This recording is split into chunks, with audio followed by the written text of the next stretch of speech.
What percentage of the people show up for the asylum hearing? We did an expedited pilot with family units this year. Out of those 7,000 cases, 90 received final orders of removal in absentia. 90% did not show up? Correct.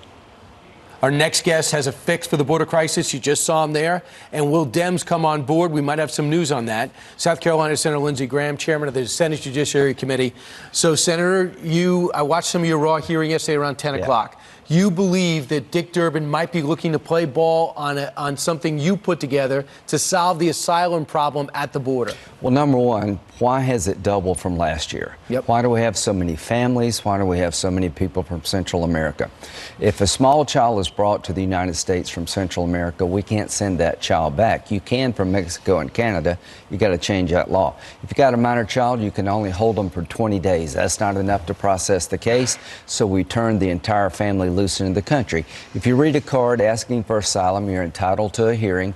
It takes 3 years to get a hearing. We don't hold people 3 years. We let them loose in the country. They never show up. So I'm going to change the law to say that if you apply for asylum from Central America, you have to do it in your own country or Mexico, not here. It made sense. The president got behind it, then talked comprehensive and muddied the waters, perhaps.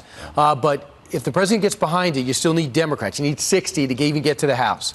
Do you have any Democrats? So Senator Durbin asked me not to mark my bill up, which just deals with asylum and the Flores decision. He says, I want to see if we can find a common ground here. What about money for Central America? I said, listen, I'm willing to help the people in Central America turn on economic development money after you turn off the flow. So are you talking substantively? Yes. Will Durbin bring anyone with him? I don't know. I know this, that if you don't change the asylum laws and you don't change the Flores decision, they'll keep coming forever. 2 tankers hit in the Gulf yesterday. It looks for sure, when you look at this footage and you listen to the Secretary of State, that Iran's behind it. We have to take action. General Jack Keane, who I know you like and the president likes, said this last night. I suspect what they're doing right now is they're looking at the options available to them. Should we start escorting tankers through the Straits of Hormuz and the Gulf of Oman? Do we take a measured military response once and for all to deal with these guys and take something down that they own and they value? Got to hang tough, and we also got to let the Iranians know and be clear-eyed with them that we're determined and we're not going to back off. Senator, you also agree we need to take action. This is 4 tankers hit.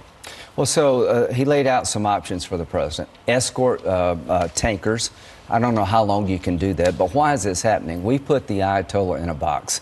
We got out of the Iran agreement. We put sanctions on Iran. We're breaking the economy of Iran. We're breaking their back economically, and they're fighting back, pushing back, trying to break our will. If I were the president, I would listen to General Keane. I would start with naval escorts. If there's a new attack down the road, I would sink their navy. Senator, Maduro is still in charge in Venezuela. North Korea is still shooting rockets, and Iran is hitting tankers. Is this a big time for the president? It's a time of testing. He said Maduro has to go. He's right. Give Cuba an ultimatum. Without Cuba, Maduro doesn't last one day. Tell Cuba to get out of Venezuela. Do what Reagan did in Grenada. Put military force on the table. When it comes to Rocket Man, letters don't matter anymore to me. It's performance. I give a lot of credit to the president to get the North Koreans to slow down their program. I give him a lot of credit going after the Iran nuclear deal, getting out of it, standing up to Maduro. But we need points on the board.